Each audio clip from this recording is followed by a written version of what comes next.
What is up, nerds?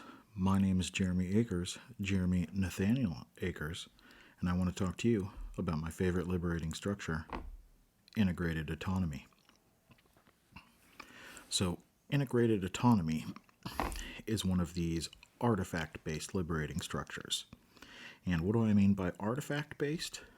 I mean that it foregrounds the design specifications for how materials and space are used to create a map, or to create artifacts in this instance. And we're going to use that artifact and the creation of that artifact to guide the whole conversation and even extend that conversation to our wider stakeholder context. So, what's the conversation about? What's the artifact itself? Well, a brief recap on wicked questions. We're going to move from this either or thinking, right? Where we either have integration or we have autonomy. We can imagine these things on a slide graph, right?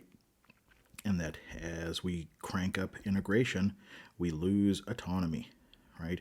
As we crank up standardization, we are saying there's less space for agency and autonomy. And as we crank up autonomy, we're saying, ooh, integration is sort of falling to the wayside as you go and do your own thing, right? Either or. We're on a spectrum here. And what we want to do is, instead of getting into that either or, we want to recognize that these things are not quite linear in this exclusive way, but there is a large space of overlap, in fact, where we can, instead of playing to the middle ground per se, but we can actually find a particular space that both upregulates integration as well as autonomy. And if we can upregulate both of these qualities, well, hey, we're getting more of the things we want, because we want integration. We also want autonomy, right? So this Venn diagram is really the artifact that's going to drive this inquiry around integrated autonomy, getting into this yes and vibe. So how are we going to go ahead and do that, right? We can start with any wicked question when it comes to integrated autonomy. Integrated autonomy starts off with a specific wicked question, which is this one, around integration and autonomy. But we can plug any wicked question we'd like into this and get this both and vibe. And it's going to help us to find that sweet, sweet Goldilocks zone that is more than just the middle ground, but is maximization of that middle ground, actually. So we start with our wicked question, and we start off our inquiries by saying, hey, with this particular wicked question, where is there a tension between standardizing and customizing, integration and autonomy? Where is the tension for us in our context? And then once we've got that laundry list of stuff, right, use your 1, 2, 4 all, don't take all day about it. For each item that we have in that field of tensions, what is the specific rationale and upside for standardizing? What's the rationale and upside for customizing? Why do we want both of these aspects for this particular tension, right? So, quick recap. We're looking for this. This is the vibe. So we're going to look for all of these places where we're going, ooh, we've got ourselves what feels like an either or conflict. We have what seems like a trade-off between these two things. Once we've identified those particular tensions, we're going to go, okay, here with this one, what is the rationale? What's the case for upgrading integration? Okay, great. What's also the case for upgrading autonomy? And armed with those items, we want to think about action steps. We want to think about, take 10 minutes off the clock and think about action steps that can help us upgrade standardization, that can upgrade that integration. Then we want to look at action steps and ways that we might upgrade and boost autonomy or customization in this particular tension. And then think about, all right, so now that we have populated the upside of integration and the upside of autonomy, are there any actions that we actually think will upgrade both integration and autonomy? And then how might we take all of those various ideas that were sort of all over the place? Could we tweak them and hip check them, combine them, remix them to go from that either or quality to get us more of both? With that in place, we have now integrated autonomy, and we want to prioritize those actions that boost both the integration and the autonomy. Then we want to think about, of course, operationalizing those ideas. Any volunteers? Who else do we need to be involved? That line of inquiry out of discovery action dialogue is helpful there. You can also think about, your 2510s crowdsourcing in this place. We are in a sort of governance-y space. I want to encourage you to think about, once more, the ontological design and say, hey, if we think about this liberating structure from the space of governance, right? In governance, we are with a group of people. We are trying to figure out what to do and how to go about doing it. Integrated autonomy is a great set of moves to really encapsulate that whole governance process.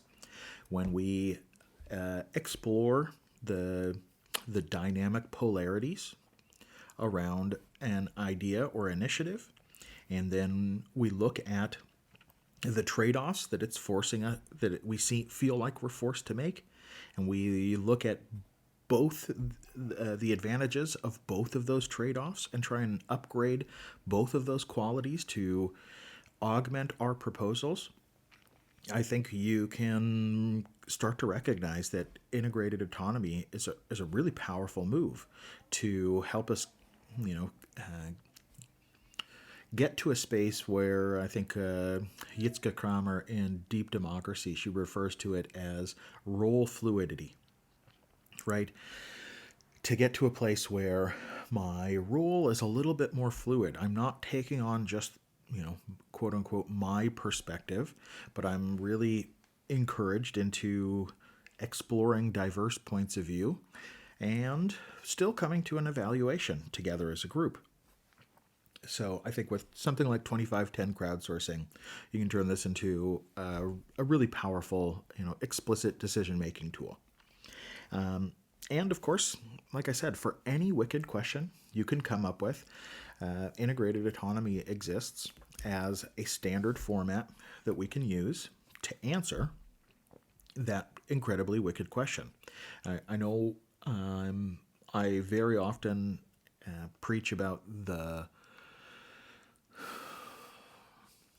power of the wicked question is really just in the asking, because it really invites us into a new way of consideration. That being said, answering the damn question is also very helpful, right? And so using integrated autonomy, we can answer any wicked question. So I've did this other thing about the Agile Manifesto as an opportunity to propose paradox and to offer wicked questions. So once more, if we wanted to proceduralize and actually answer these provocational questions, we could think about the lens of, okay, where are we at? Where do we have tension between processes and tools and individuals and interactions? Again, we can sort of see the integration and the autonomy vibe in here, right? Process and tools, very integrating. Individuals and interactions, very autonomous, right? Very personalized. So where's the tension between integration and autonomy, processes and tools, individuals and interactions in our context? What's the rationale for processes and tools? What's the rationale for individuals and interactions when in each one of those hotspots? How might we upgrade the processes and tools? How might we upgrade the individuals and interactions? Which of those ideas seems to work for both? Can we retool any of those ideas to work for both? And, how do we actually make that stuff happen? How do we bring it into being? That line of inquiry, right? So I know said that integrated autonomy in my mind is about an artifact. Well, an artifact, the creation of the artifact, is a sort of map that has its own compass, that has its own line of inquiry. It has its own logic. So we can apply that line of inquiry. We can pull it out of integrated autonomy. We can apply it to any wicked question and answer it, right? Actually answer the wicked question. It's an incredibly powerful tool to upgrade thinking, recognize more nuance, and to actually put some actions on the table around this stuff.